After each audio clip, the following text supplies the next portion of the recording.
Think about all of the artists who decided they were going to segue from keeping the community down. What happened to them? We don't hear about it. They were silenced very quickly. As soon as they no longer wanted to talk about drugs, alcohol, oppression to women or men, whatever the case is, they were quickly silenced. But my number one example of this, and this was an artist that I had really started to connect with, it was Pop Smoke.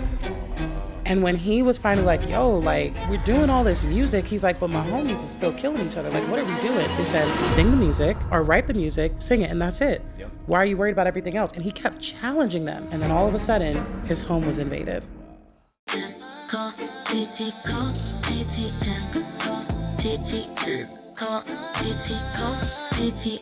What is going on, everybody? This is the Call ATM podcast, episode number 12. Call ATM stands for Conversations about life and legacy to amplify the message. And today we have an extra special guest. We're going to let her introduce herself. Well, hello, everyone. My name is Gina, and I am an entrepreneur, creative, and a corporate executive. Oh, she's being way too humble. Okay, let's go. Hey, we are so incredibly excited to have you. So for the people who don't know, what is the Utah Black Chamber of Commerce? So the Utah Black Chamber of Commerce is a organization that has been created to help Black businesses, and not just Black businesses, but minority-based businesses, because Black people come in all varieties and shades. But it's basically created to help those businesses grow, scale, and expand in corporate sectors and kind of in areas where they generally would be overlooked. I love that. Now, if you guys are like me, where I've lived in Utah my entire life, and I genuinely had never heard about this before, but me and Gina, we go way back. And so when she reached out, we actually went to one of her events and got to watch her do another podcast live. It was excellent. How do you guys feel, right? That was really cool. And so we found out a couple of really interesting things. So apparently, like in Utah, we are on, like, Black people are only 3%. 3%. Yeah, 3% of us. Jeez, Yeah. holy cow. That is wild. Granted, it does feel like a lot more since I was first, born here. But what do you think is kind of propelling the growth and kind of the mindset of people who are coming here who may look more like us? The opportunity for education is a big one, and the access to financial resources. Utah is one of those states that will kind of help you grow as a person, and they'll provide you with a safe environment to do that. But also the access to education. We have a lot of transplanted students. We have a lot of immigrated students where they actually can step into these kind of, again, areas where they'll be overlooked and get access to valuable education. So that's what I personally believe is helping Utah scale within the minority-based community. That's fantastic. And listen, I've lived in New York, Atlanta, LA, and every single time I'm in one of these places, you know what the first thing they say? Go, you from Utah? And so we are on an absolute mission to change that. Listen, if you guys are watching this and perhaps you're not in Utah, Utah is lit, right? Every single weekend that we go out, I mean, it's absolutely Lit. Okay. It is There's lit. more than just Mormons out here. I Yes, promise you. Utah's That's lit, a y'all. fact. Yeah, Utah's lit. Okay, That's it's a a fact. vibe. How It's long a- have you been a member of the Utah Black Chamber of Commerce? So I have been an active member for about 2 years now, but working on the corporate side for well over a year, actually. Yeah, so a year and 2 months. That's amazing. Yeah. So for little, perhaps like little kids or little girls who, look like us, who want to be more involved in kind of the things that you do, because obviously you'd be somebody that they would look up to. Yes. What do you think is like their first steps? Like what should they be focusing on now to be able to accomplish some of the things that you've done in your life? So as much as people will say focus on your education, I would actually say getting involved in your community. As you get involved in your community, you can start to see where the gaps and the disparities lie. And then in those spaces, you can kind of gauge where you need to educate yourself. Okay. Yeah. That's a good answer. Yeah, Yeah. that's what I'm saying. It's very well spoken. I love that. Absolutely. And Thank so you. what do you think, what is your biggest responsibility at the Black Chamber of Commerce? Ooh. Oh my gosh, that just tickled my soul. One of the biggest responsibilities that I have, and my actual direct role is going to be the Small Business Advisory Committee, mouthful, SBAC for short, co-chair. So basically, what I do is I'm the community connector. So I bridge the gap between the business and the organization so that they can build that B2B and help scale and grow their business. So I am constantly like on a high alert for new businesses, new creatives to bring them in and say, hey, what do you do? How are you doing it? And how can we help you grow? I love Wow. that. Yeah. That's what I'm saying. And so this guy right here, right? I know Yes. he's got the eyes, but listen, there's a huge brain behind his little It's noggin, the okay? flutters for me. And he's like blown my mind with the business that he's created, Mhm. right? I'm gonna let you explain what it Yes, is in just a please. moment, but I'm looking for different ways to help get him more known in this community because what he has to offer is like mind blowing for most business owners. I mean, it Mhm. solves so many of their problems. So Mhm. go ahead and tell the people like what is it how that you do and how'd you come up with And if this? it's in technology, that's a plus. It is in technology, yeah. As many of you watching this know, Eternium AI is the company that I've been building for the past 2.5 years. And recently we have come up with a solution for many problems regarding business and AI automations. And so we've built basically an AI brain that can memorize and basically digest any information you give it regarding your business, and from there help you scale and optimize everything from operations to marketing to everything in between. See, I love that because you know a lot of people give AI a bad rap, right? You think Mhm. that it is just gonna come and take over everything, but it is not. What he's created for you guys is an ability for somebody right Mhm. now to be sitting Mhm. on their couch and decide, I want to start a business. Yeah. You participate with his product, and now you have a full team. Something that would take you months, years, even Years, not even months. I decades. would say years to decades. Yeah, Well Yeah. said, You yeah. completely minimize it down to probably weeks. right, Yep. So yeah, that's an accelerated right. program for sure. Yeah, because listen, a lot of business owners don't understand, but in order to have an employee, it is extremely expensive, right? You're paying taxes on top of it, you're paying a bunch Mhm. of things. And so if you Mhm. had an AI software that could replace that, Yeah. then it takes away those costs and helps you add that onto your business to be able to Mhm. multiply whatever you got going on. Yeah, And so, you know, 100%. Absolutely. you right now are the definition of black excellence, and I Okay. appreciate you, Top G. Yes. Um, Thank you. yeah. And so what even got you started in like that route? Right out of high school, I guess even before that, in 5th grade, I'll never forget because growing up in Holiday, Utah, I was one of 3 black people. Mhm. And I say black even though I'm mixed.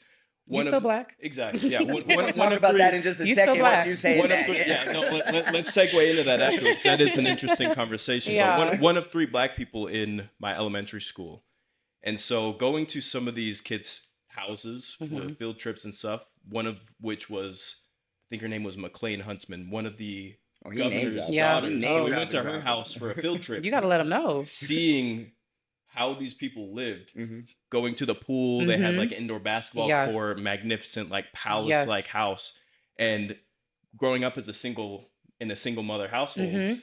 barely getting by, I was like, how are people living like this? Mhm. So from that Exactly. decision, or from that moment, I made a Yeah. decision, I'm going to be rich. Oh, Mm. there you So go. growing up, always trying out, like I tried out video editing and animation and stuff, Yeah. like in 2008 when like YouTube started becoming a thing, Yeah.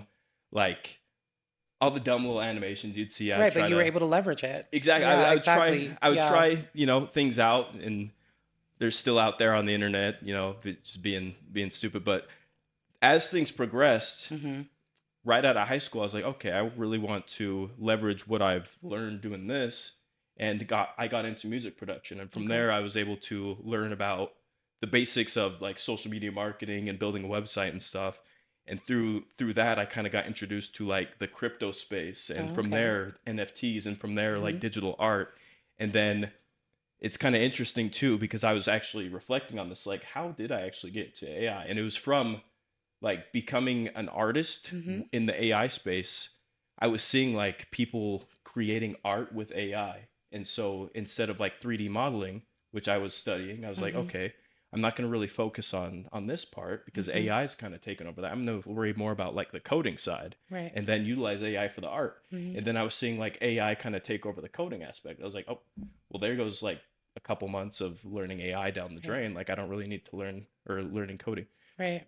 So then I kind of pivoted again, and then AI would kind of interrupt and disrupt that market. So I was like, okay, I'm gonna focus on like learning how this AI stuff works Mhm. and kind of leverage that. And 2 years, 3 years later, really in the weeds, documenting my journey and all my teachings and stuff on YouTube.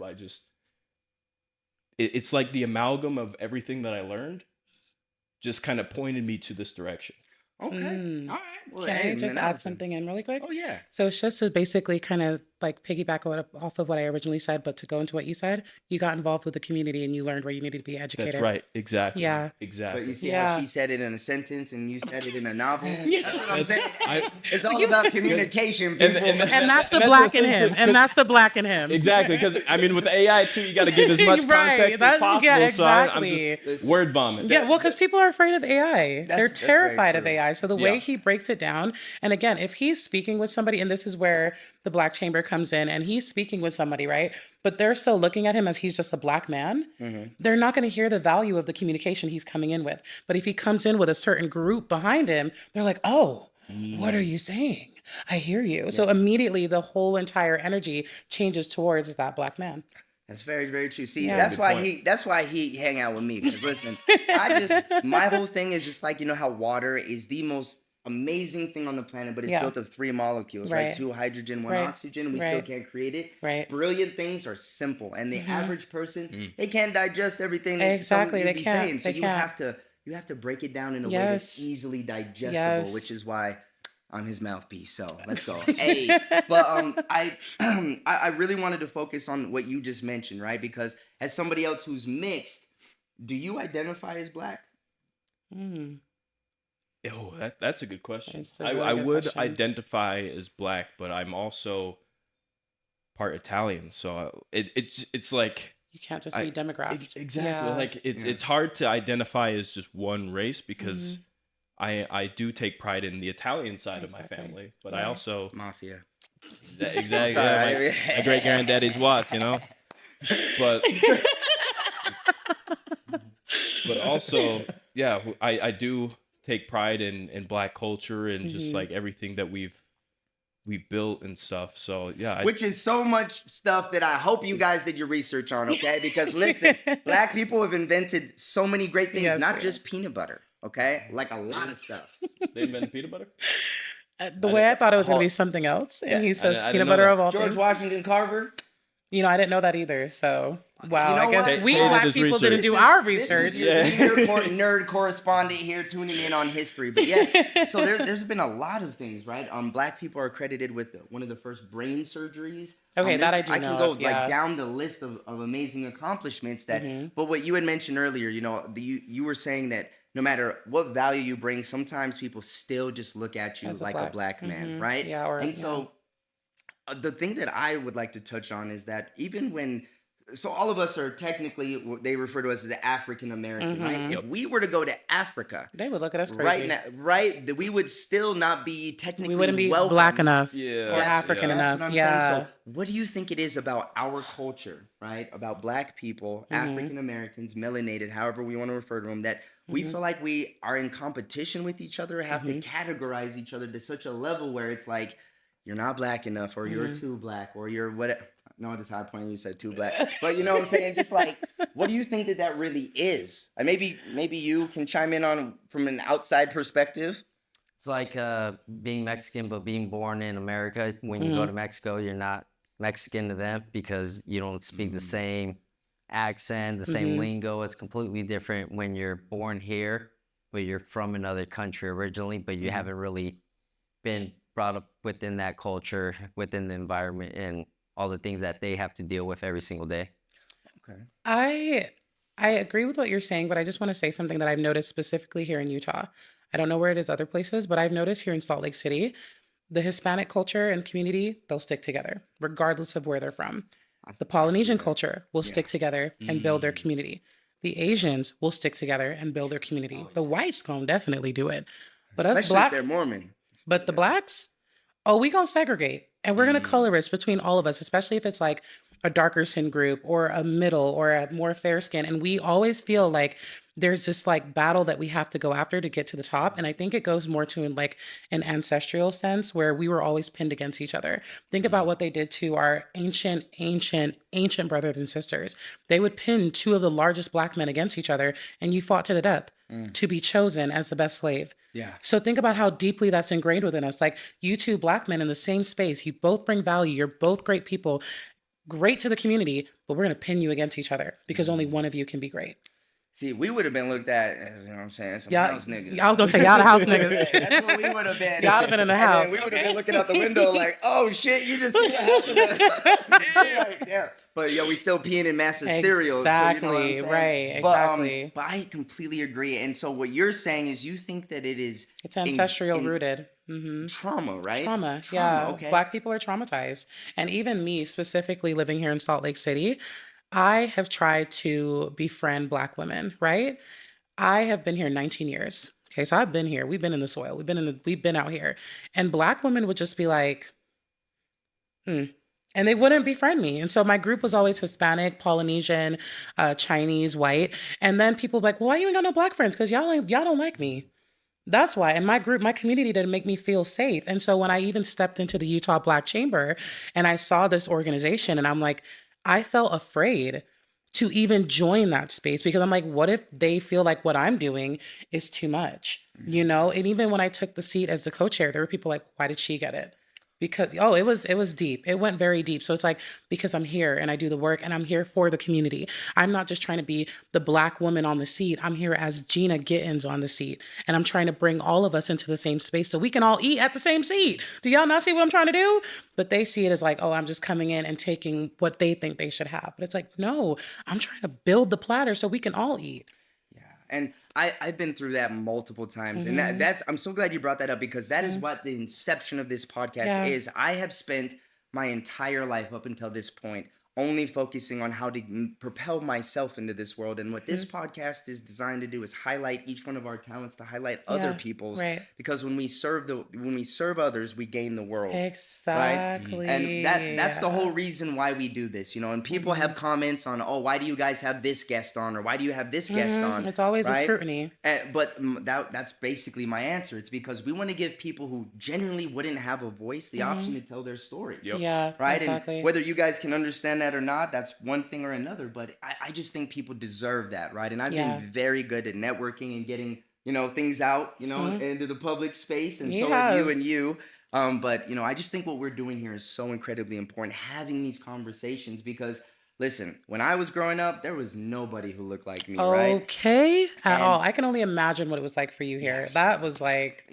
Listen, I got called every single name in the book. And, you know, this is another thing that I really wanted to explain to people, right? Because somebody calls you a name, regardless of what race you are, if you show any emotion to that, you give it power, right? So if you call me, let's just say a white person were to call me the N-word, right? And I was to react to that negatively, well, I'm reinforcing whatever belief system that they have. Exactly. But if I just, okay, and walk away, or, hey, I didn't appreciate that, I really hope you have a great day, that is not a form of weakness. Actually, it takes the most amount of strength to walk away, right? Yes, Self-control it is does. everything. And so there are any, you know, young Black men or women watching this and you feel like you have been personally attacked or victimized in that way, that is the way you take your power back, by not showing people that it affects you, right? And then reaching out to people like us who are able to, you know, welcome you into a community and show you a different way and how to respond and react. Because I promise you, if you react, you're gonna catch a lawsuit. Yeah. Okay. That's very true.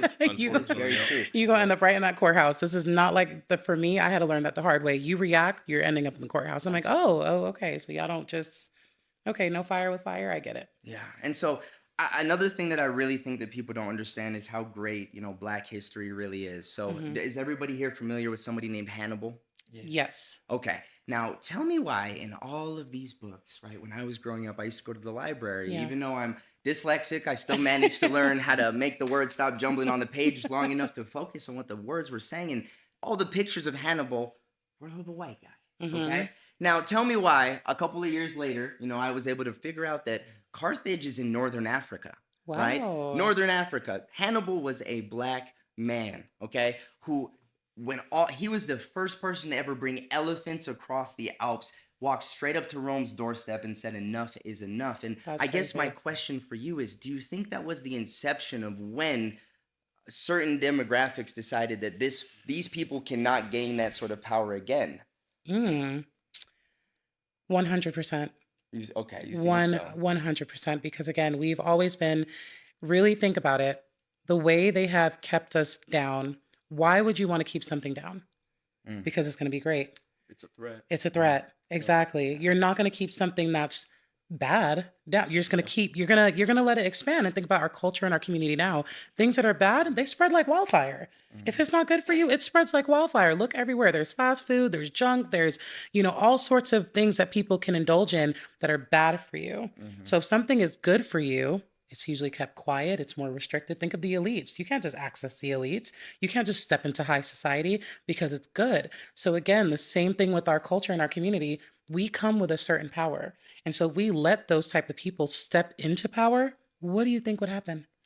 Well, I mean, I agree with you completely. But you know what's crazy is the richest person ever in history was a king from Ethiopia, right? Was a And black we still, man. Ethiopians, we still have the original, like the most amount of books in the Bible, right? It's called the Ethiopian Bible. If you guys haven't read it, it has stuff like the Wow. book of Enoch in it, Okay. just all the chapters that they took out at the Council of Nicaea, which, I'm obviously a super history nerd, but It's it showing. is an amazing book that when you read it, you get a lot more context to what the scriptures are actually saying. And so to kind of circle back to this whole thing, identifying as mixed or as black has always been something that I have personally been confused about, right? Because on my white side, I have an amazing history and lineage. I mean, my family goes all the way back to Scotland. Oh, wow. Have you ever heard of somebody named John Muir? I haven't actually. Okay, so him and Teddy Roosevelt actually heard of Teddy. discovered the big gigantic redwood trees in Oh, California. my favorites. Yeah. Yeah. And so that is my great ancestor, right? And so on my white Come through side, lineage. it's a crazy lineage. That's pretty cool. But tell me why it is such a struggle for me to find out how my black lineage goes back. Oh. And this is where I'm coming from, right? Because it's so hard when you are, like he had mentioned, grown up without a father. And my mother, God bless her soul, she did everything she could to always teach me the right way and to always comfort me. But there's really, you need a dad in your life. Yeah, you need you know? that connection also to your roots though as well. Yeah. And I can understand that a bit because I have children that are multiracial and biracial. And my oldest daughter, who's currently growing up in Utah County, she experiences that. She goes, Mom, I'm like not black enough for the black girls, but I'm too black for the white girls. And she feels this like energy of feeling torn. And as her mother, I kind of made the conscious decision to kind of pull myself away from my own ethnicity because I didn't want my daughters to go through what I went through, or my children, I should say. So I decided to kind of, in my head, I was creating a better life for them by making them multi and biracial, but I've created more of a dynamic for them. And I'm now realizing that I'm like, I didn't understand or even really realize because I was just looking at the world through what I was being stigmatized with as a dark skinned black woman, thinking, okay, if I make them light skinned, life will be better. Now she's facing even more challenges from both sides. So I can completely empathize with what you both are saying in that regard because there is a bit of a lack there when you're too ethnic for one side and then not ethnic enough for the other side. I've been through that so many times. Yeah. Like, yo, when I was in New York, that was listen, they Yeah. love saying some shit like that. It's like, yeah. Whitewashed. Yeah. Oh my God, Yeah, yeah, I the got that whitewash. one. And they say it so freely too. I'm But like, here's my thing. Why does it have to be whitewashed to be able to speak confidently? And oh have an my goodness, extensive yes, vocabulary? yes. Like, how does that make me whitewashed, right? Because I don't, speak with ebonics, or Ebonics, whatever else. yeah, it is. because they're Like, expecting, like you said, they want that reaction from you. They have stigmatized what a black person is, and so when you don't show up as that, they're like, "Oh, you're not behaving the way I think you should be." Or for a black person, why aren't you behaving like I think you should be? And I've had that same challenge. I've had conversations with people, and they're like, "Wow, you speak so eloquently," and I'm like, how you want me to talk? Like this? You want me to talk like that? I'm gonna sign this little deal with you real quick. Go ahead and put that little paper down and sign that shit real quick. And let's run this deal. Is that what you were expecting? Are you hearing yourself? Like, are you okay? Like, it's just...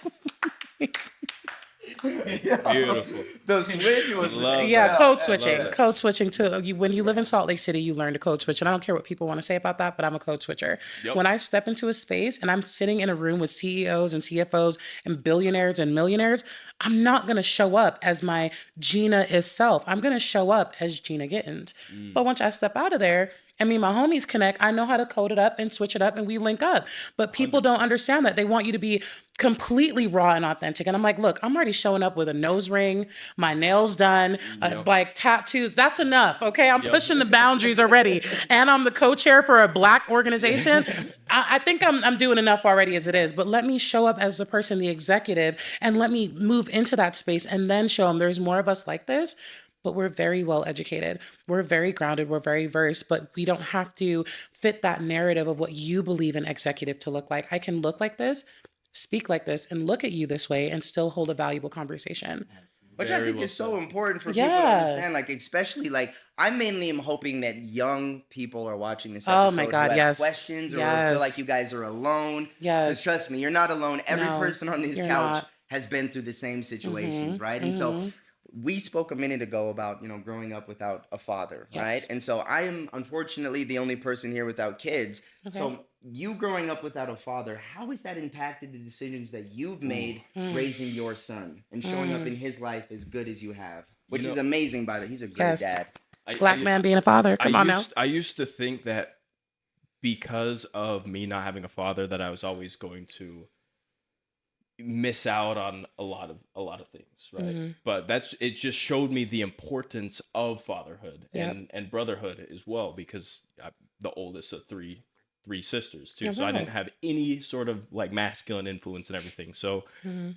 yes, there are things that I could have benefited from growing up, Mhm. especially because I moved out to Vegas when I was younger. So Okay. that's when I first He has a Had my- gambling problem. my first initial culture shock of being too white for the black kids and too black Yeah. for the white Oh, kids. So especially in there's- Vegas. Oh, yeah. Lord So have mercy. there was a lot that I could have learned from that, but now that I am more grown up and Mhm. more mature, I can see how I could have benefited from that, and I can pour that into my son, especially in the realm of discipline Right. and embracing pain and stuff. Like when he falls on his bike, Yeah. I encourage it. Like good, Right. that was Yeah. a good wipeout. Like Yeah, good teach him. good stuff. Like you're still alive, you're still walking. Yeah, you have a little scrape, but Mhm. that's life. Like that.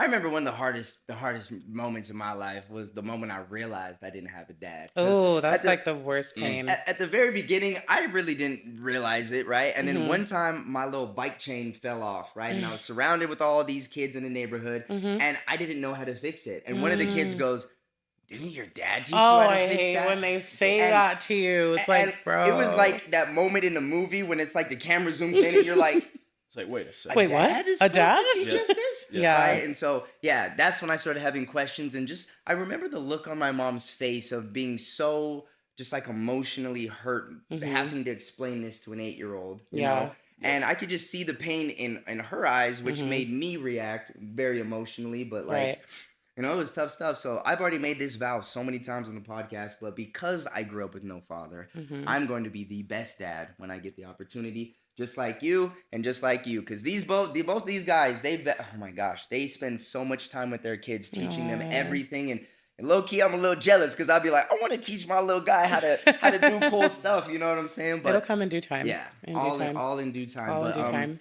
are you? So you have mentioned that you have children as Yes, I well, do. and they're multi. Yeah, so I have one with my ex-boyfriend and then two with my ex-husband. Okay. Yeah. And are they active in Yes, heavily active. Okay, Mhm. so that's Luckily- good. So yeah. look, everybody here breaking generational. Yeah, because I didn't grow up with my daddy. He wasn't all the way right in the head. And then one day he just kind of vanished. So Yeah.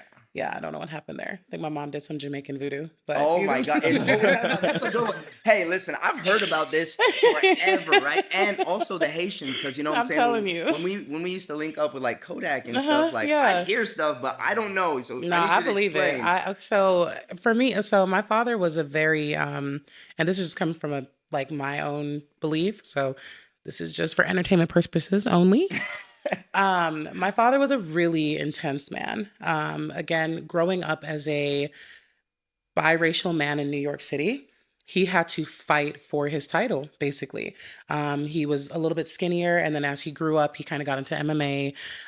He had to really continue building himself on aggression because people constantly were wanting to punk him. Because sadly, in our community, Black men will punk lighter skinned African American They're males. gonna try their hardest to. I know Okay, that. they gonna try it, but and so they always have to kind of step forward with more aggression because they have to stand behind their ethnicity and protecting themselves. So all that to say, my father wasn't the greatest person, and so when my mother got pregnant with me, he kind of lived within that essence of not being a great person, and he was very toxic, very abusive, very intense, just to say the least. And so eventually, my mother took us away. She kind of ran away with us, hid us, and my father, of course, was upset about that because I'm his firstborn daughter. So where the hell is his kid? And so he would still try to come around, and eventually he kind of found us and came back around. And my mother one day just told me he won't be bothering us anymore. And so, and that was in 2001. And I haven't seen my father since. Yo, And every hey, time I try to yo. ask about it, she said, learn from mind your business. You're doing just right, right? And I'm like, what you do, mama? So, So basically, you yeah. believe that voodoo Oh, is real. 100%. I 100% believe in it. Really? 100% because she would be in her room with her candles and her herbs and her books and just praying and chanting. And all of a sudden, my daddy just is not going to be here no more. Yeah. I believe in it. I believe Dang. it's such a cultural thing because, again, this goes back ancestrally. We had to do things to keep us safe. We had to do things to keep us moving forward. We didn't just get out of slavery because we were guided through the Underground Railroad. We actually had to connect with our ancestors, the herbs, the plants, the everything to kind of get us out of that. So that stuck with us. Mhm. And so I believe in my heart, we held on to those in events where we kind of needed them. And I think for my mother, she said, you know what, this man ain't gonna leave us alone. So it's gonna send him to his daddy. Oh wow. Yo, hey. Entertainment purposes only. Yeah, Yeah. we can Mhm. neither confirm or deny. Yeah, this. yeah, But, yeah. But okay, so we've talked about what the problem is. Okay, Yeah. now let's talk about the solution. Because for Ooh. me personally, like I've always refused to be a victim. Right? Mhm. I don't care 100%. what happens. I can get Mhm. knocked down 1,000 times, and I'm gonna get up 1,001. Mhm. And so in our culture, right, it seems that there's a lot of people who are really stuck in that victimhood. They're like, I Mhm. can't do this because A, B, C, and D happened. Right. How do you think we overcome that as not just a culture, but like Mhm. as a society? Ooh. So I would say to overcome it as a society first, we have to overcome it as a community culture. We have to become safe within our groups and we have to connect and come together and kind of, segue and piggyback off of one another, brainstorm ideas, and really build a very strong community, but also bringing in our other minority based communities. I've only really been in Utah. I haven't lived elsewhere, but I've traveled other places. Utah is the only community where like the Latinos and the Blacks and the Chinese ain't linked up. Back in Jersey, we was all together because we knew we were the minority. So we were going to stay locked in. Yes, they had their community base, but you would see the Dominican with the Black. You would see the Caribbean with the Asian. We would all be together because we knew we had to stick together. Within Salt Lake City, let's start to build that here and show them that you can look like this person or look like this person and look like this person and look like this person, but we all can come together and build a solid foundation and continue to build on that. And then society will go, what they doing over there? And they'll want to tap in. I see. I love that, and I've I've tried to do that in my own little way because Mhm. I used to be a rapper. Mhm. Okay, now Mhm. one thing that I learned, because I guess it was a little selfish of me because Okay. I wanted to be famous, but I always wanted that influence because I knew deep down like I was somebody who was a great leader for good. Mhm. But what it turned out to be is I was rapping about drugs, sleeping with women, The bad. tattooing my face because it Mhm. got views, Yep, the not bad. because it was good for the culture. And so, Okay. I really hope God allows me to make up for some of the influences that I've done, to Mhm. kind of promote that sort of activity, in the future. But why do you think our culture specifically glorifies those things? I wanna Oh, yes, interrupt please you go really in. quick Yeah. because I wanted to bring this up because you talked about, or I guess we all did, but Mhm. the attack on ethnicity Mm-hmm. because of how powerful it could be. Like you said, if something isn't a threat, why would you Right. attack it? Exactly. Looking at how a lot of prison systems have somewhat deals with a lot of the big record labels, Mm-hmm. what are your thoughts on the that being an angle of attack on the Mm. ethnic background? Because you look at songs, especially with I Tay just got Cruz chills. I background, just got chills when you said that. you have the glorification of drugs and Mm-hmm. violence Mm-hmm. and objectifying women. Like Yep. that, there's a reason why it's so heavily enforced on the black culture. Mm-hmm. And you look at these statistics for like gang violence and gun violence and stuff like that, and there has to be some sort of connection. And I'm curious on your thoughts on that. That is a really good one. So I've had experiences on both sides, right? I've had experiences both living in alignment and living out of alignment. And what I realized that there was one point when I actually was standing in front of a judge, and I will never forget this. It was the um, Salt Lake County Third District Court. I would drop the judge's name, but we ain't gonna do all that. Yep. You don't deserve No that. need. Yeah, man. Yeah, yeah. But he looked at me and, he said, there really isn't a reason for me to put you into a reform because this is more than likely going to be your life path. But in the event you decide to change your life around, there are other ways to handle things. And I looked at, and in that moment, again, I'm only 15, so I didn't really fully understand what he was saying. But as a grown woman now, he was able to look directly at me. And he's like, you ain't going much further than this. This is your life. We already have this system set up to keep you this way. And sadly, the reason it's like this is because, again, it is going and it's going to take it back to that same point that I mentioned earlier. We were constantly battling to prove our value, our worth to somebody that didn't see it in the first place. So if we're rapping about, again, that's why they glorify the person singing about the drugs and the alcohol and the women, but look at the community. They ain't doing no better. But when you're in a room with people that are actually elevating themselves and taking themselves to the next level, all of those people are eating. But why is it only the person that's glorifying the nonsense is the one that's eating? Everybody in the community is still being repressed and suppressed. Wow. Because that's what they want to do. They're going to bring that person up because you're doing their work. You're making sure that their mission to keep us down is happening. And they're just sitting back like this, chilling. But their community is still being torn apart because you're doing the work. So they're going to pay you, of course, Yep. but you're their pawn, you're their puppeteer. And those communities are going to kill one another. Well said. And they try to put me in a nipple shirt. I will never understand why that happened to me, but it did. Okay. But sorry, that was a serious moment. But yes, No, you're it's absolutely yeah. right. Now, Yeah. now check out this point of view, right? So Mhm. now if I'm a record label, okay, and to add on to what you said, Yes. and I want to, let's just talk about the drill movement, okay? We all know what that Yeah, represents, okay? yep. Now I'm gonna sign you, right? We're gonna give this nigga $5 million. Uh-huh, But then okay. we're gonna put a life insurance plan on him for $100 million, okay? Now we're gonna give you all of this. Hey, yeah, go back to Chicago, go film a music video there. Yep, do the Yo, most, go get your diss homies involved. ops. Yep. Yo, diss your ops, right? Because if you end up in prison Yep. or dead, Yep. guess what? They I might got be 100 giving mil you off of five- you. Yep, and I got 100 mil off I of you. just came all the way up, and I own your masters, right? So now I'm getting even more money, and I'm incentivizing you to destroy your own life and thus destroy the people who look like you. Exactly. And so when I had the bing moment when I realized this, it was obviously, losing the amount of money that I did was not fun. But it was such a blessing in disguise because now I feel like my life purpose is so much bigger, to be able to advocate and sit on the couch with amazing people like you, which, let's be honest, when I was a rapper, stuff like this would not have happened. I was going down the wrong path. And it happens, And- though. It happens. Yep. If I can just add to something that Takery was just saying, think about all of the artists who decided they were going to segue from keeping the community down. What happened to them?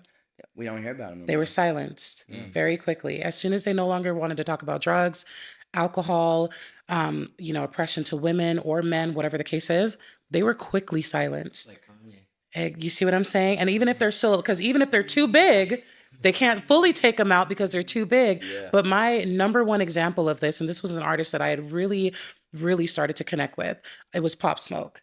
Oh. And when he was finally like, yo, like, we're doing all this music, he's like, but my homies are still killing each other. Like, what are we doing? They said, sing the music or write the music, sing it, and that's it. Yep. Why are you worried about everything else? And he kept challenging them. And then all of a sudden, his home was invaded. So they will silence you, whether it's to suppress you and make you cuckoo bananas because they can't fully take you out, or fully take you out, depending on the scale that you're at. But they will not, because again, this is a world-class mission where the elites know, damn, we can't let them come to the top. We You can't know, let them do it. and it. Sorry, you wanna? I was, Oh, I yeah, was just gonna say, please, yes. I love your perspective Thank on that, you. Gina. Like that Thank is, you. I couldn't have answered that better myself. And Thank you. before I, let Take Crew take this away, just playing off of what you said about your belief of witchcraft being real, that is just energy. You are putting your energy out there and Yes. manifesting Yep. whatever it is. And music is no different. Music is energy. So if Yeah, you it's are played at putting out, Hertz. if you're putting out frequencies of degenerate drugs, do this, do that, It's you are going you are helping people program their subconscious You're putting out mind. subliminals. Exactly. Listen, words are literal spells. Yes. Yep. So that's what he's saying is absolutely correct. I was a sound wizard. Mm. That's what I did, right? And I Literally. use, but he goes even deeper than that. Okay, so inside of the music and the beats we listen to, have you guys ever heard of an 808? I have. Okay. Yep. Now Yep. that is one of the lowest frequencies that you can literally have, but 808s and Heartbreak. That's a great album, right? And when you listen to certain music, it brings something out of you. It possesses you in some sort of a way. Right. And that's why that only that type of music gets played in clubs, right? When Exactly. the lights is down, alcohol is Exactly. there Yep. for you to destroy yourself, right? And so, but yeah, man, this conversation right here is the one that needed to be had. Yes. Because there's so 100%. many people to this day who hit me up like, yo, when you dropping more music? When are you doing this? When are you doing that? And they want to be rappers, and AI is taking over the music business. It's cooked. That is one of the other reasons I don't do it anymore. But to second that, because I want to be of value to my community, and I want to be a great dad and a great leader, and that's not the right way. I've seen how these celebrities live, and I promise you, it's all fake, right? is, They are yeah. not genuinely happy people. Like it's No. always some bullshit all the time. Every single day they're going through something, or they're living paycheck to paycheck. You guys might not think that because you see all the flashy clothes, but listen, I had a stylist who would bring me clothes, right? So every time you guys saw me on camera, I had a new outfit, all the flashiest stuff. But then guess what? They're taking They that take shit it right back. back. Yeah, I'm they like, take you it right know what I'm back. saying? So Yeah. it's like it's all to keep up the image to make you think that you're a have-not, when actually, you're way ahead of life emotionally and probably mentally. Yeah. Because listen, when you do drugs, it just brings your vibration down, and they'll incentivize you to do these sort of things. Yeah, they'll even provide it. They'll even provide it for you because they want to see you keep the community low. Yeah. And so the point that I wanted to kind of segue to a second ago is, do you guys know when the inception of all of this in America, so to speak, actually happened? So, all right, we've all heard of Rick Ross, right? Yes. Okay, have you heard of the real Rick Ross, Freeway Ricky Ross? No, I haven't actually. Oh, okay. You So put me on during, game. during the Reagan administration, okay, so we were having a lot of problems in South America. Okay. It's called the Contras, right? We were giving money to a group in, I forgot exactly which country, but they're the Contras. And because communism was a big thing, everybody was like, "Oh, we don't want to be a commie," whatever. the Yeah, fuck. yeah. And Russia had put a lot of people in Cuba as well as in South America to start this communist revolution. And Reagan was like, "We can't have that." Yeah. So what their solution is to give drugs and use that drug money in order to fund the Contras so that the American people didn't have to fund the tax bill. And they gave those drugs to Freeway Ricky Ross, who then did what? Sold it to our people. Okay. Oh And my then God. just to add insult to injury, there's this thing called the 3-strike rule, where if you get 3 felonies in a row, that's life in prison. Life in prison. Prisons are generally owned by, private companies or corporations who get incentivized they only get paid when there's people filling up the Yep, prisons. And so exactly. you start to see the system of taking away black fathers because we put you in a bad environment where you're low income, low poverty, have nothing going for yourself. Then we put drugs in there, and then when you fuck up, we put you in prison and make money off of you that way. And so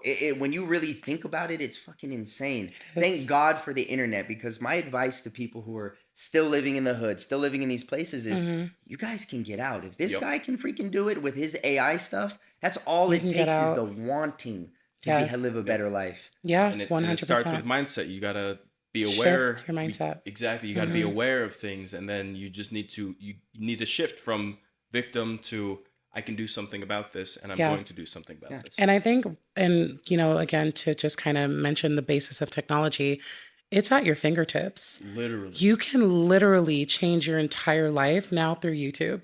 You can access so many different articles. And if you're not utilizing AI, that's going to be a story for another day, but you can completely change your entire life with just technology. And so I've done it. I came from a single mother. I came from a background where nobody went to college, nobody had access to resources, and you didn't follow your dreams because following your dreams mean you're broke. And so I was able to kind of show even my mother a different way of living and saying, Mom, I know that you're conditioned this specific way, but there's other ways of living and operating, and you can still go after your dreams and build this future for yourself, get an education, and have a sustainable career.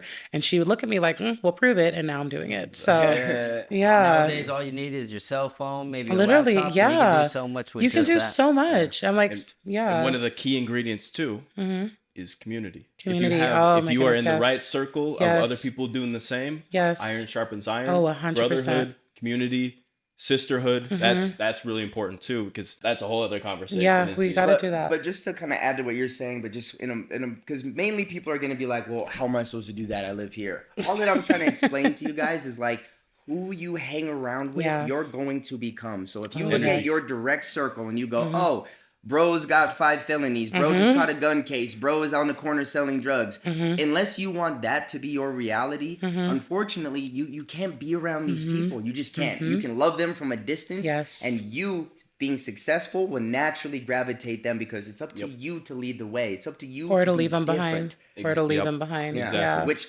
hits people in a different way, because when you start to see the bros start doing things, And they always want to say something. yeah. Yeah. So I like that. I Crabs like in a that you bucket, said that. Yeah. You have to be willing to expand your mind, to grow your circle and build your network. Exactly. Yeah. Okay, so I wanted to segue into a little another topic here, okay? I want to talk about Black beauty standards, okay? And what standards of beauty actually are, right? As far as a society, as a worldview, and as a culture. So this is a good one. yeah, listen, I prepared for you to come on here, okay? So how do you feel about, Black beauty standards? Or no, I'm sorry. I'm not gonna That's why I just took classify a it as deep. Black. That's why I took a deep breath. What do you think about beauty standards as it is today? It's still very much compartmentalized. It's still very much categorized. It still has a certain aesthetic. And this is just me speaking as a Black woman. I've received this plethora of time from both Black women, non-Black women. You're really pretty for a Black girl. And I'm like, backhanded compliment, I'm like like- a motherfucker, man. and I'm like, what is that? What does that mean? Or is that your real hair? Yeah. And I'm like, and it's not. It's a full extension. But what if it was? Yeah. What if it was? And so there's just always this, stigma put against Black women, and we have to present ourselves a certain way, and we have to kind of do certain things to be more appealing to the public. And what I've learned specifically for myself, you don't like me right now, then maybe you ain't gonna like me ever.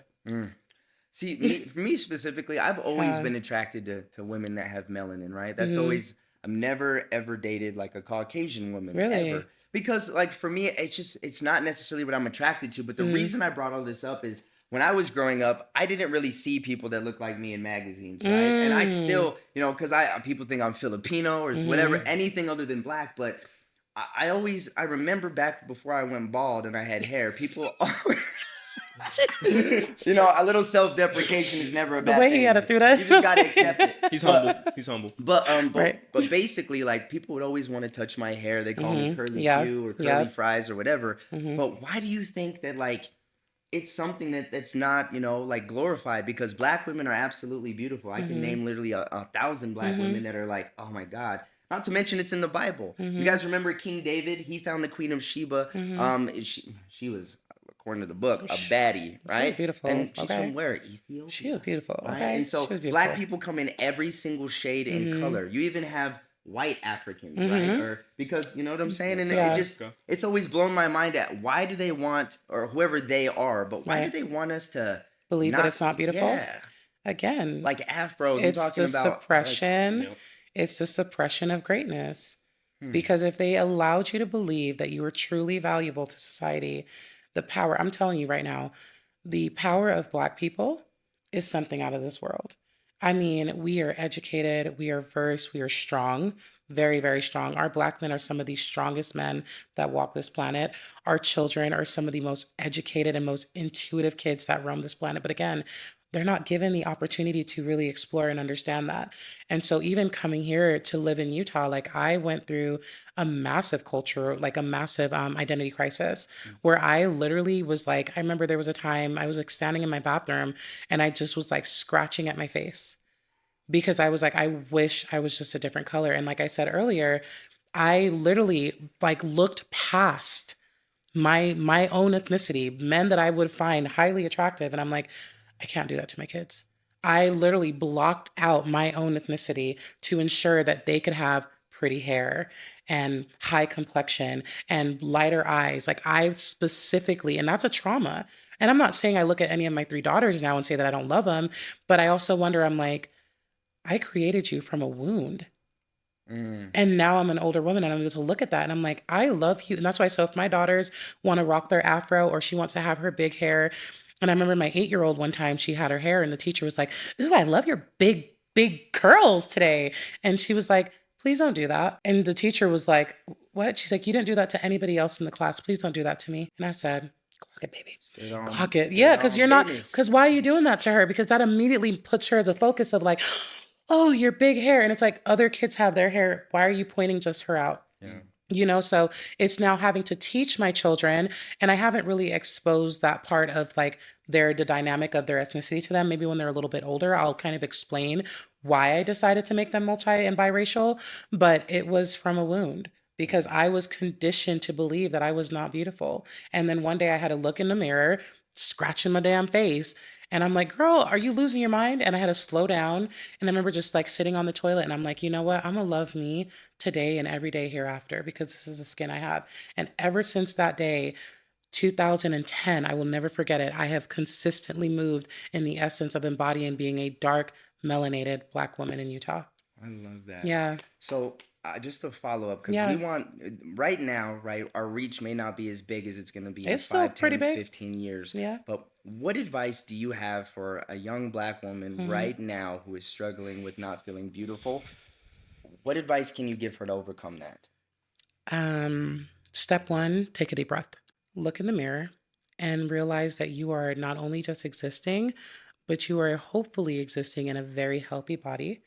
You have air within your lungs, your heart is beating, you hopefully have, all your extremities, and you are here and you're breathing, right? Then once you kind of get yourself grounded, baby, go get your hair done, go get your nails done, get your little outfit, go get your little makeup, go put yourself together. And I promise you, real quick, you're gonna be like, yeah, I'm her. I'm her. I just need to get my hair done real quick. But honestly, on a real note, slow down, take a deep breath, and remember that you are physically embodying the essence of God in a human form, and you're meant to be here. I love that. I Yeah. love that. And I really hope that, this, conversation actually Mhm. helps people who look like us, who may Yeah. be younger, Yeah. just deal with some of their issues so that way they can learn from how we overcame those Mhm. things, and it'll make the process a little bit easier for Mhm. them, right? Mhm. And so, okay. So we've discussed quite a few different things that honestly are just things in my life that have been a little bit traumatic, right? Which Yeah. I've worked very hard to kind of overcome. But Yeah. how do you feel the current, kind of culture that is today, and where do you see it going in the next 5, 10, 15 years?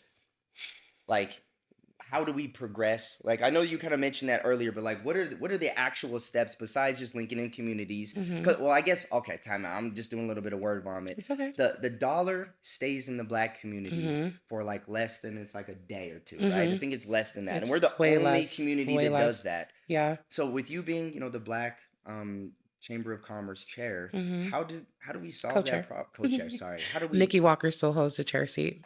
The late Nikki Walker. My bad, Nikki. It's I okay. didn't It's all mean to do good. that, but It's you- all. Shout out Nikki. I had it right. I had to. I'm like, she will Thank forever you. and always hold that seat. But yes, I I appreciate no, that. of But course. how do we stop this problem? Like, I mean, we have to be willing to be in sisterhood and brotherhood. That's the main thing. We can't look at the next Black person as the op or the enemy or taking as and until we stop doing that. And I don't know.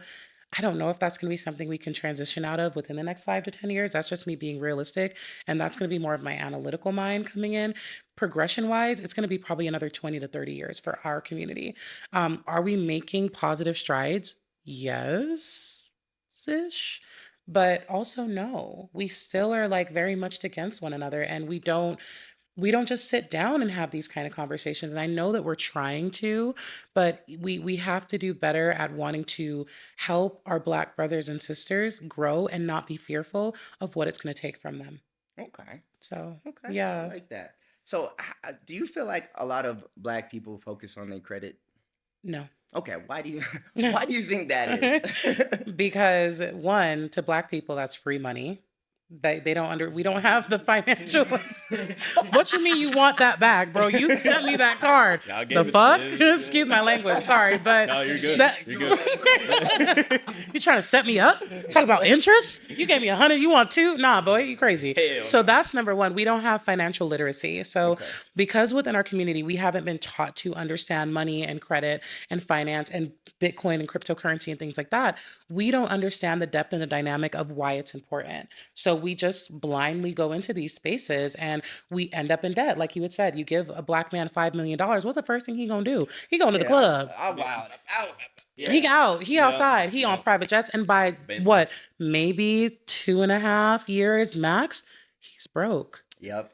He's broke with zero investments and a large scale mortgage and a lot of debt. And so we don't sit down and teach our Black community why money is important and how it's a leveraging tool. And so until we can start incorporating that within our space, and again, that's building that community network, teaching us why it's so important, we're going to consistently be pressed and pushed down. And we're going to have that kind of ladder climb energy behind us when we're trying to reach the top. That's my opinion. That was a great answer. Do you Yeah. think that like I'm just gonna sound crazy, but do you think that our people have like an issue with authority? I mean, when I say authority, I mean like if you know you have to pay a creditor back and you don't want to do that, that's what I'm meaning by authority, right? Okay. Like, why would I pay you back? But Mhm. why do you think that is? Because other races, Reprimands. Black people want their reprimands. okay, but time out. This is why I don't agree with getting any of that, right? Because Yeah. if you don't have the financial literacy, and let's just say they did give us reparations, Mhm. right? What is gonna happen? The You're rich are exactly going to get richer. They're gonna literally just like that. exactly, and they're not going to be able. And so again, it's that way that we kind of self-sabotage because sadly, a lot of Black people do feel entitled to that money in a weird, psychologically twisted sense. They're like, this is for me, this is mine. You gave it to me. Regardless of what the depth of it is, Mhm. there's this deep rooted wound of like, I deserve this. I should have this. I should be able to go out with my friends, my family, because again, we're coming from an oppressed space. So we feel like, why can't we have these beautiful things? And whether it's coming from an ancestral conscious belief or an unconscious ancestral belief, it is coming from a deep rooted conscious belief that we deserve to have the same things that other people have too, Yeah. regardless of the financial damage it'll cause. Yeah, because I really hope you guys understand it's coming from a place of love. If you Mhm. don't do your education first, the only people, and there's so many people advocating for reparations, and Mhm. I've never agreed with it because I Mhm. guess number one, ain't nobody here alive during the slave days, right? We Okay. were not, you We know what I'm weren't. saying? We So really maybe our weren't. ancestors' Mhm. ancestors was, but Mhm. still, all that money would just go to make all these rich people It would make oppressing them us richer. even richer, and now we're further down the toilet. And But can I maybe just kind of add to what you're yeah, saying? There's a part of me, and I'm not saying I don't agree with what you're saying, but there is a small part of me that believes that they know that it would help our community. And that's why they don't give it to us. That's okay. a really big belief that I have that they're like, if we gave these people access to this amount of consecutive wealth, hmm they would take over 100%. Getting all of it, because think about how we're expanding now hmm without what we have and the little that we do have, and how much our community has been pushed and pressed and suppressed, and we've been consistently kept down, but yet we keep climbing to the top, right? hmm Imagine if we finally had the financial backing that we need. So when I hear the word financial backing, right? If I just Mm-hmm. gave, let's say I gave somebody in Brownsville, New York, right, Mm-hmm. which is one of the hoods, I Mm-hmm. just gave you $20 million. Mm-hmm. every person in there is going to be maybe dressed nice. Maybe they Mm-hmm. give some of it, but what is? Do you think they're going to go open a black-owned bank and then help the rest of the community, give them loans? That's the hard part. That's the Like, part where I struggle with. I'm like, yeah, I don't know how quickly they would be able to navigate that amount of money. it probably would kill them, right? Yeah, Because when you give yeah. somebody a A large ton of amount of money. and Yeah. they already have destructive habits, You're money kind of doesn't. feeding that Yeah, well, destruction. because Yeah. money doesn't do anything but highlight who you really are as a True. person. It just gives True. you more True. access to drugs and whatever. True. And like that's why. And I guess I have a good example, right? Mm-hmm. The Black Lives Matter movement. Oh, Did you okay. see what happened to the people who started it? I stopped following after a while because it got a little bit triggering and traumatizing, and it just started to feel like it was losing its Its purpose. purpose. Yeah. Yeah. Yeah. But they all got it. They got indicted. Like, because what happened was the money came in and they used those funds Really. to buy mansions, to buy this, to buy that. With all of, and there was a huge So see, they just movement again behind. they did and that's why Black people, let's do better. Yeah, that's what I'm saying. Let's do better. Because I get the messaging of it. Like, of Mm-hmm. course, highlighting that's important. But, I believe that we're all human. We all bleed the same blood. So Mm-hmm. it's like whenever we just fucking isolate ourselves in these little Mm-hmm. pockets, like you're this or you're that, or Mm-hmm. you don't matter as much as us because Mm-hmm. we went through A, B, or C, or D. Mm-hmm. Yep. It just causes so much controversy. And like I Mm-hmm. see this happen all the time with people saying, the word anti-Semitic, right? So because Okay. somebody went through something a long time ago, that you Mm-hmm. can't even say nothing, Right. regardless, right? Or Right. else you're a bad guy, right? Yeah. And so But it still needs to be said. Can't say Voldemort's name. Yeah, it still has to be said though. It's still he's a Harry it's Potter nerd. but you still have it still has to be Yeah. said in my opinion. And so I think that's just like one of those deeper conversations where the dynamic is a bit shifty, but Mhm. the potential is still there, but it just makes you kind of think. There's always reasons why they keep limitations to certain things, and that's just my core belief that they feel at least I would say at least 30 to 35%, again, that's the analytics of my mind, Mhm. would progress and push the community forward. And if that 30 to 35% was able to kind of bring attention to another 10 to 15%, that's over half the Black population. They would be like, we can't have this happen. Mm. Again, that's opening banks. And because if you really go down the list, we're not involved in a lot of corporate areas. Really, any BIPOC person, and BIPOC is Black, Indigenous people of color, we're not really involved in those spaces. You think of grocery stores, it's owned by a white person. Airlines, hotel chains, entertainment, it's always owned by a corporate executive that happens to be of Caucasian descent. Mhm. And we don't have a lot of us in those fields. So why do you think that is? Is that we know what it is. Yeah, I'm gonna let you answer that one. I mean, it can't be coincidence. Yeah, yeah. Or is it coincidence? I mean, what are the odds? Right, exactly. A different conversation for another day. Yeah. So all right, because that segue. Go ahead. I Yeah. just have an unrelated question. Please relate it. What are your thoughts on Elon Musk? Because technically he is African American. He- He's from South Africa.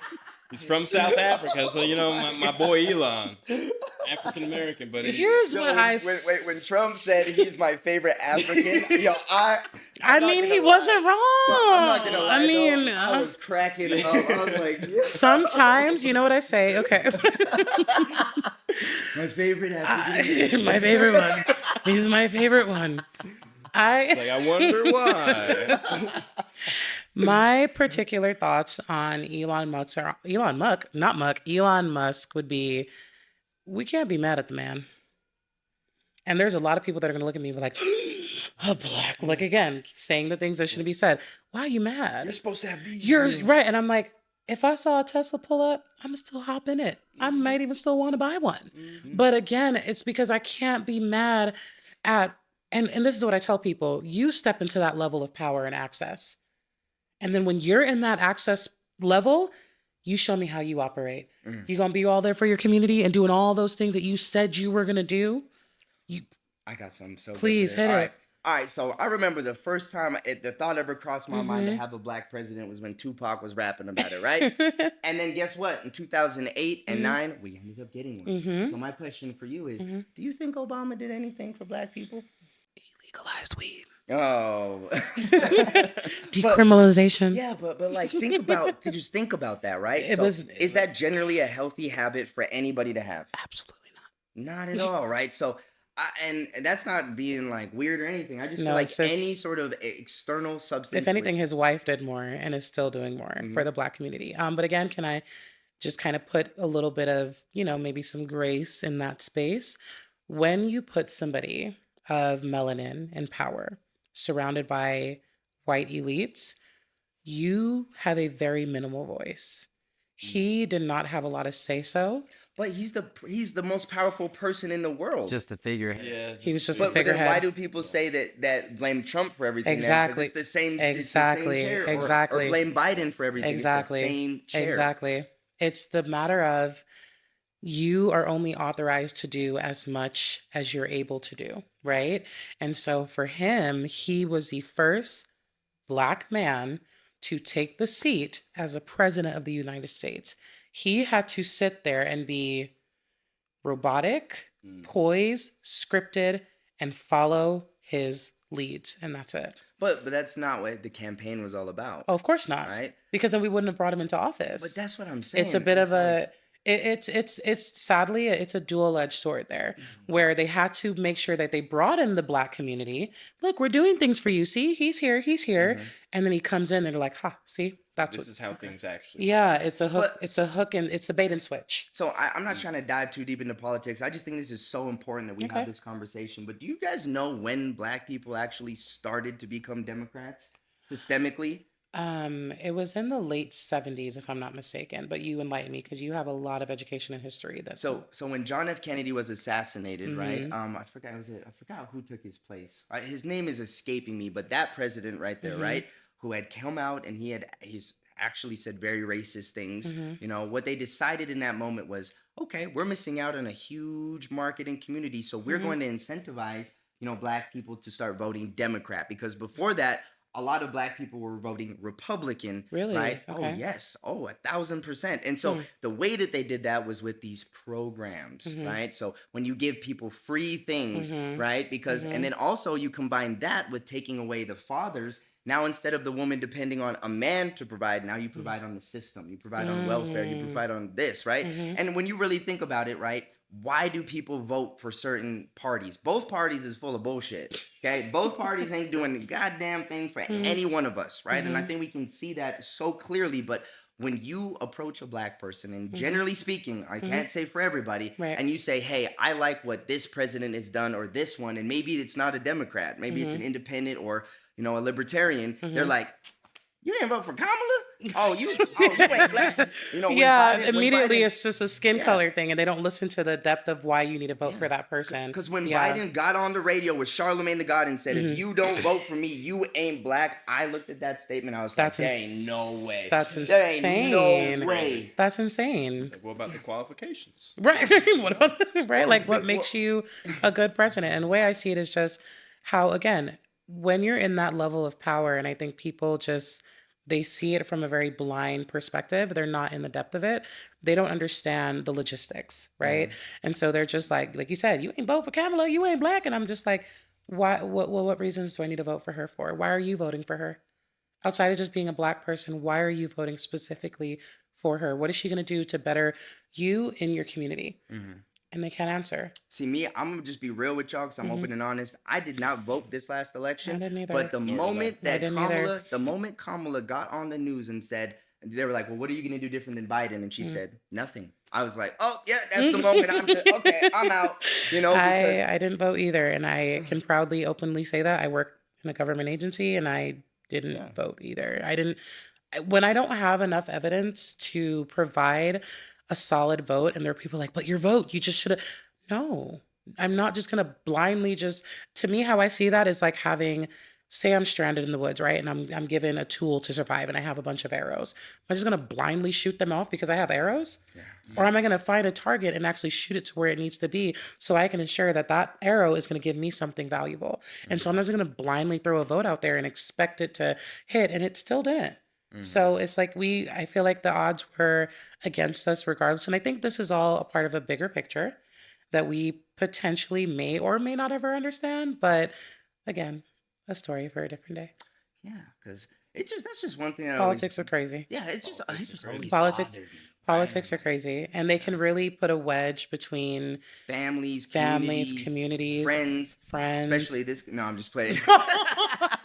I'm totally. I just like to pick on you. You look. You have a nice suit, and I can't let you look that good and not get picked on. You know what I'm saying? I see a lot of the comments already. Oh, you can be prideful to be black, but as soon as I say, "Oh, I'm proud to be white," it's a problem. What's your opinion on that?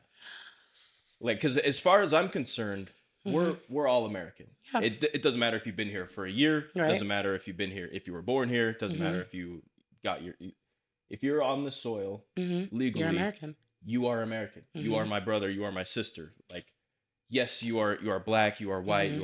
You have some sort of demographic, right? I feel like it's because a lot of the people who make those comments, like, I can't be prideful to be white. Like, I can understand that because of the one staple in history where that was taken to the extreme, in World War II. But what is your opinion on that? Do you feel like since we do have these black communities where we do have, white people involved, of course, like, you can join. They call our allies. Our allies. But what are your opinions on, white network groups or white societies in this aspect? I feel like be proud of who you are, but don't push somebody else down in the process. And that goes for the black community too. If there's a white person proud of their whiteness, baby, let them be happy that they white. If that's what they enjoy, let them do that. You just show your black and be bold and move along. But when you have to go, well, why are you happy? Why are you proud to be white? Why are you proud to be black? Why are you doing all that? Yeah, 100%. Let them enjoy and embody the essence of who they are, because their white culture has something that we'll never understand. And our black culture has something they'll never understand. You be proud of who you are, be proud of who you are, and don't bring the two into this kind of territorial space. It's like, hey, I'm white 100%. because of this.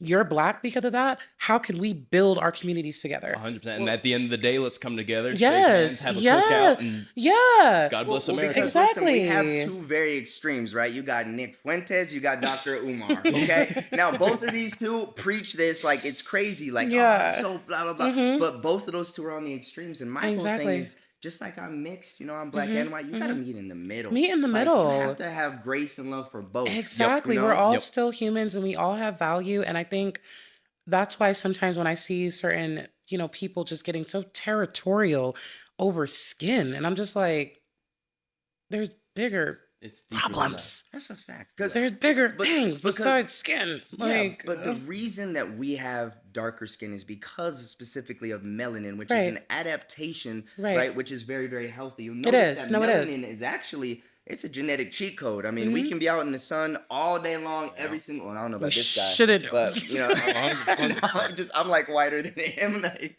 I just like to pick on you. Oh, But that's what I'm gosh. saying. Like, that's when I started to do the research and to really realize like what it means to have melanin. I was like, oh, this is a superpower. No, it is. I'm But outside. what I think is that we don't need to, blast it and make somebody feel uncomfortable. Where if it's in a sense of like somebody's walking down the street, a black man, I'm happy to be white. Why are you doing that?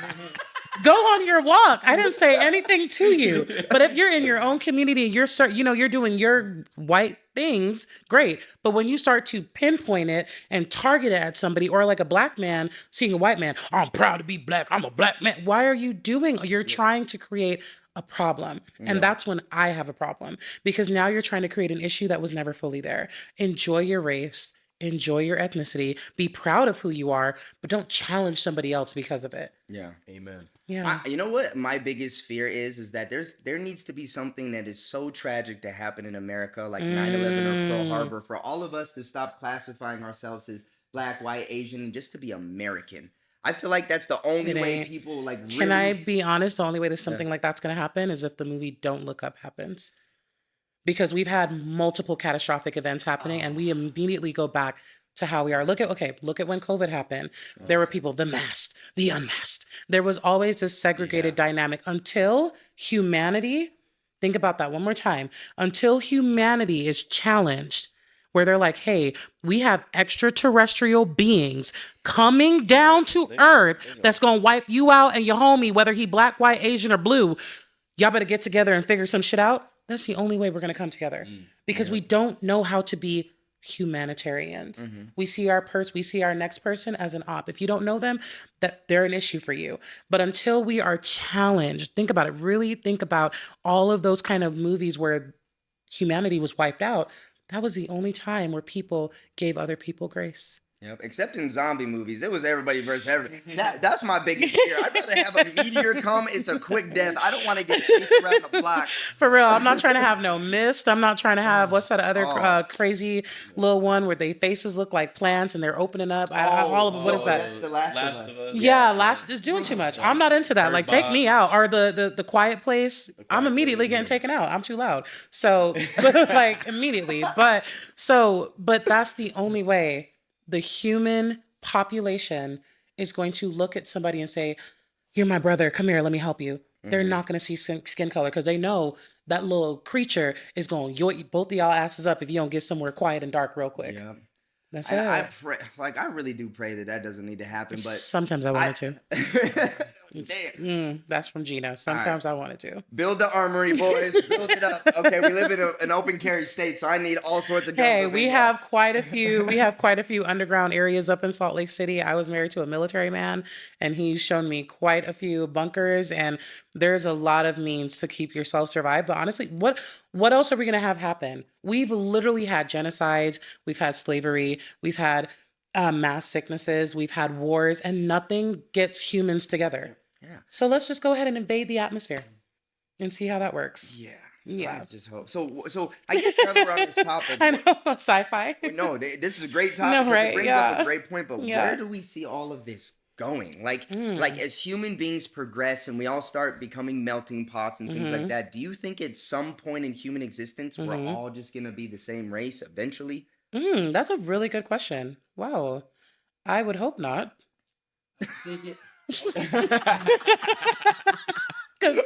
What's a super race? What So the I think hell? it depends on the country because some Yeah. places, like a lot of the Western nations, they're such a big melting pot that everybody's mixing in and everybody's a little bit of something. And then you got other places like China.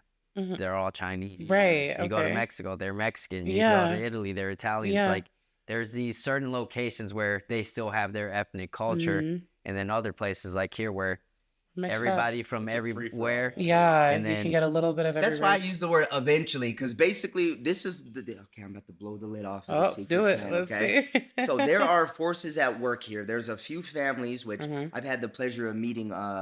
One of them that we all would know, very very famous family. But there's a couple of them that actually they run everything, right? And Here the most in Salt Lake City or No. globally? no, Okay, I met globally. this person in New York who, Oh, okay. if I said that, I'll tell you off camera, but it's a very famous name. Okay. But the people who run this whole thing, that you will never find them on Google, you'll never find them on anything, right? Because there's a globalist agenda, right? So Right. that's why I said eventually, because eventually, if you, as you start to see, right, we're having things like digital IDs in Great Britain, right? We saw what happened in America where we had open borders, everybody came here and mayhem broke loose. Yeah. But that's what they want. They want a globalist society that's full of, where a couple people are on top and then you have 7 billion people that are just Kind of yeah. underneath, right? yeah. And so I was always wondering what that race would look like. If I it was would, just thinking that because what Yeah. would the dynamic of their skin tone be? yeah. It's just a working class to them.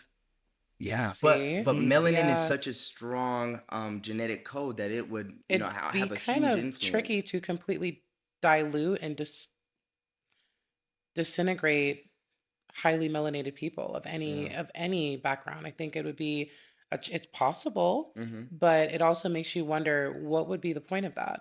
Well, okay, because you're right about that. 'Cause Yeah, this like is the what's thing. the Because Africans, right? People who are from Africa, their genetic code has the ability to literally create any shade Yeah. possible. And Yeah. the reason why people know this is not just through science, but if you read the Bible, right, there was a person named Esau. Okay. Now they took the time to describe Esau, and they didn't take the time to describe anybody else. They said he had red hair, right? So where do we know people who have red hair? What race is that? Germans, correct? Right, Germans, Irish, yeah, that Irish, sort of yeah, thing, right? German, So Irish. that sort of genetic code, right? And these are all people who came from Abraham, which is the father of many nations, right? But they took the time to really describe this person, which means what? He looked different than everybody. Yeah, that's else, true. Exactly. Right? Or else you wouldn't Exactly. take the time to describe him. And Right. so I just think that it's just crazy how much history that we have that's been literally, because history goes to the victors, right? So whoever wins gets to write it in the book. That's true. But how much influence we've actually had in creating, not just the culture, our culture, but everybody else's, right? That's really deep. I feel like that's a really, really, really deep. I'm a lot smarter than I look. Don't let that snapback fool you. There's a little bit of a brain underneath that. No, somebody that's versed in history is going to be able to shed a lot of light in areas where there wasn't potentially light being shed. It's specifically for me, because I will say I tend to look over history unless it's on the business aspect. I love learning about the dynamics of business, but to go culturally, and this is going to sound a little bit off coming from a Black woman, but I haven't delved that deep into our culture and the history. Yes, I know about slavery and the dynamics and the challenges and what they mainstream slavery as and what the real depth of slavery was. But the way you go into it, that's really, really impressive, because I'm not looking that deeply, because again, I'm like, it's history. What role does it fully play right now? But if I think of it that way with our culture, but I don't think of it that way in business and think about other people thinking that way, that's a problem in itself. So Yeah. good And for you. I just feel like, since you are a little bit more well versed with the slavery aspect of it, two of my favorite people is Frederick Douglass and Harriet Tubman, That's right? my homeboy right there. Yeah, My right. spiritual homie. Two people who really changed and influenced a lot of stuff. But I just really hope that our culture is really able to stop looking at themselves like victims, because at a certain point you have to accept it, right? If I get Yeah. punched in the mouth, right, I don't need to be a victim. I can say, okay, well, that happened. I'm never going to let that happen again. Exactly. And I'm going to grow and build from this. And so I just hope people really start to come together. I'm obviously very invested in what you have going on and helping other people, learn about credit. You know what I'm Yes, saying? just And boy, I learning got a how good credit to, score. right, same Like, here. I have a you know? beautiful credit score, but I think it's teaching our community that we are no longer our lineage. Yeah. Oh, yeah. We have to start making our ancestors proud, really standing in spaces where they could only, I don't even think they would have dreamed of these things, because they didn't even know that they could dream of this. Yeah. And so showing them ethereally, like, hey, we're here and we're doing the things, and we're not continuing to be oppressed and suppressed, and just continuing to just do the things that are going to keep our community down and Yeah. starting to go up. Because I feel like, if I'm being honest, our community is the only one that still, we don't have access to financial wealth, to education, to really anything Well, when you say really anything, my structurally interpretation, sound, in a sense. but my interpretation is, if you were to take, let's just say one of my ancestors from the slave days, right, and you were to get them in a time machine and bring them to 2025, they might look at everybody and go, "What the fuck is you complaining about? I didn't have none of this. Like, I can go do A, B, C, and D. Exactly. Like, why So are it's you? that, You know what I'm saying? Like, yeah. and so my whole thing with that is, Conditioning. I think it's conditioning to comfortability. And the crazy thing is, even somebody who's not well off, right now in the current day and age, you're doing way better than people hundreds, thousands Exactly. years The ago. kings. So from yeah. So they're that like, why period. are you still trying to hold on to something that has hurt you. You just need to let go, because it's not going to help you to just complain about things you can't change. It's time to do something. So I mean, I would love to have a credit repair agency that's designed to specifically help Black people learn about credit. I know one. Well, there you go. All right. Well, hey, then I don't even need to do it. Right. She's I'm like, already they're got actually one. not, they're not a Utah-based organization, but they're an organization that I've connected with specifically. And they have a lot of resources on YouTube, but they have a full credit repair program focused specifically to Black people. That's So amazing. What's their name? Shout them out. I am gonna have to look them up on YouTube, because I cannot remember right now on the top of my brain. And Link will being be in bio. link will definitely be in bio. How But many? Sorry to interrupt. How many businesses are part of the Black Chamber of Commerce? ooh, so currently we have 182. Damn. Wow. Yeah, That's a lot. That's And pretty growing. good. and growing. Yeah. And growing. And I'm constantly looking for businesses. That's all I do.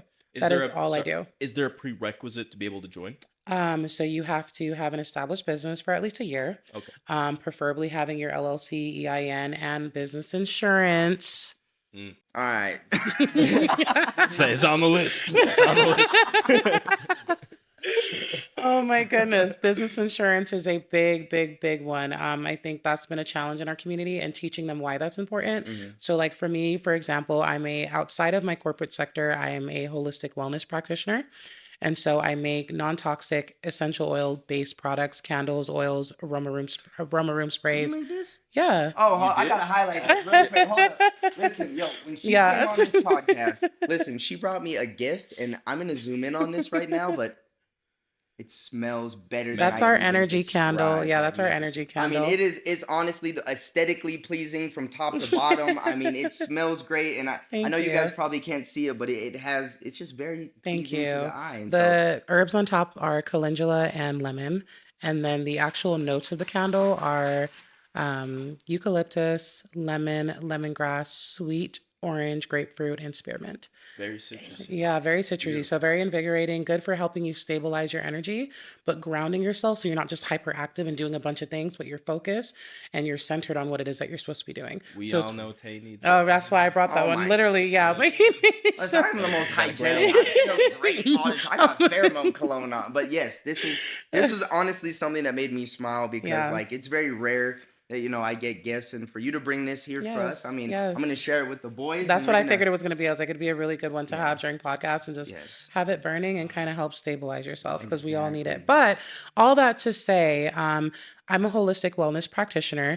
And with those particular products, like if somebody were to burn a candle in their home and God forbid they let the candle do the most and take the shit down, they would come to a little piece of ZenVen and they'd say, hey, we need to now sue you. We need to sue Gina because of this. And I'm like, no, no, no, no, no.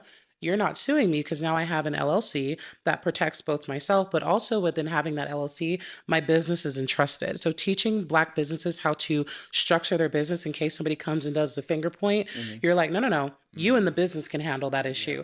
I'm going to step aside. Then the insurance and the business, they come together. Now all three of them are communicating and then they're able to provide that person with compensation for whatever issue your product may have caused or your service. Because you actually can be taken to court for a service too. Yeah, I really want to add another Yes, sector please. that people, our culture has to get more involved in, and this is life insurance. Oh my So, gosh, yes. so I'm just gonna give you guys a Yes. quick rundown here because it's so incredibly important. Listen, you guys, you get car insurance, health insurance, homeowners insurance, even business insurance, but not life insurance. Without your life, none of those other things even matter. Okay. Now, the reasons why is because life insurance, if you have the right plan, it needs to be a permanent whole life or an IUL policy, but these are non-taxable. These are ways for generational wealth, which means that God forbid one of you loses your life. Not only is your family compensated, but if you do what some famous families do, where you have a trust, everybody has life insurance, and when everybody passes away, that life insurance goes to your trust. Yep. Now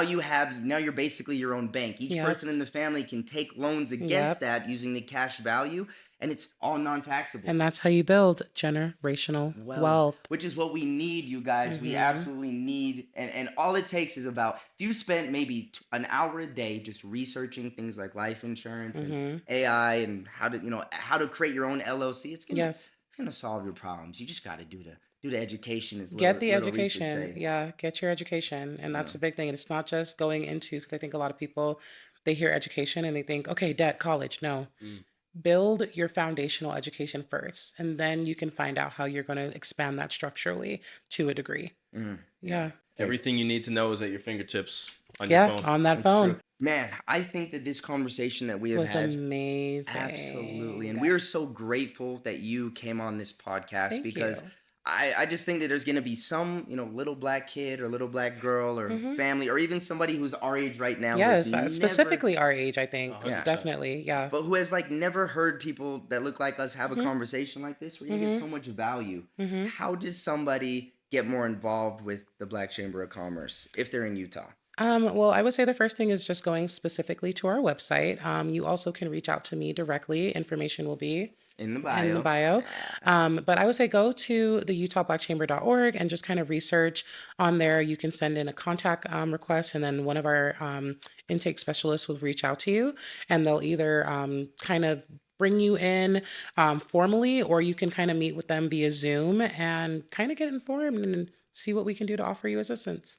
Absolutely. All right, closing statements, boys. Yes. Gina, it's been a pleasure having you on. Yay, Is thank you there for having me. anything else that you would like to share in addition to letting everyone know where to hear more of you?